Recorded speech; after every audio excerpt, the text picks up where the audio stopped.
ಇವತ್ತೊಂದು ಕಪಲ್ ಬಂದರು ನಮ್ಮನ್ನ ಮೀಟ್ ಮಾಡೋದಕ್ಕೆ. ಅವ್ರ ಮಗು ತಗೊಂಡು ಸ್ವೀಟ್ಸ್ ತೊಗೊಂಡು ಬಂದರು. ಅವ್ರದ್ದೊಂದು interesting story, it's a miracle story. ನಾನು ಶೇರ್ ಮಾಡ್ತೀನಿ ನಿಮ್ಮ ಜೊತೆಗೆ. ಅವ್ರದ್ದು 2 ಇಯರ್ಸ್ ಬ್ಯಾಕ್ ನಮ್ಮ ಹತ್ರ ಬರೋ ಟೈಮಲ್ಲಿ 5 ಐವಿಎಫ್ ಸೈಕಲ್ಸ್ ಫೇಲ್ ಆಗಿದೆ, 8 ಎಂಬ್ರಿಯೋ ಟ್ರಾನ್ಸ್ಫರ್ಸ್ ಫೇಲ್ ಆಯಿತು.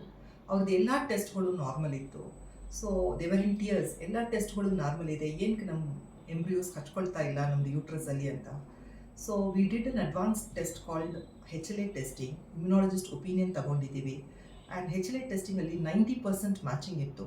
ಯೂಶಲಿ ಮಗು ಆಗಬೇಕು ಅಂದರೆ there should be no matching between the husband and wife. ಅವ್ರಿಗೆ ಮ್ಯಾಚಿಂಗ್ ಇರೋದ್ಲಂದು ಲಿಟ್ ಥೆರಪಿ ಅಡ್ವೈಸ್ ಮಾಡಿದರು. ಸೊ ಲಿಟ್ ಥೆರಪಿ ಅಂದರೆ lymphocyte immunisation therapy. Husband blood ತಗೊಂಡು ಅದರಿಂದ ವೈಟ್ ಬ್ಲಡ್ ಸೆಲ್ ಸಪ್ರೇಟ್ ಮಾಡಿ ಇಂಜೆಕ್ಟ್ ಮಾಡ್ತೀವಿ. 2 ಡೋಸಸ್ ಇಂಜೆಕ್ಟ್ ಮಾಡ್ತೀವಿ 15 ಡೇಸ್ ಅಪಾರ್ಟ್. ಅದಾದಮೇಲೆ ಎಂಬ್ರಿಯೋ ಟ್ರಾನ್ಸ್ಫರ್ ಮಾಡಿದ್ದೀವಿ, ಸಪೋರ್ಟ್ಸ್ ಕೊಟ್ಟಿದ್ದೀವಿ, which resulted in a successful pregnancy and a healthy baby. So multiple embryo transfers fail ಆಯಿತು ಅಂದರೆ ಕೂಡ ಹೋಪ್ ಕಳ್ಕೋಬೇಡ.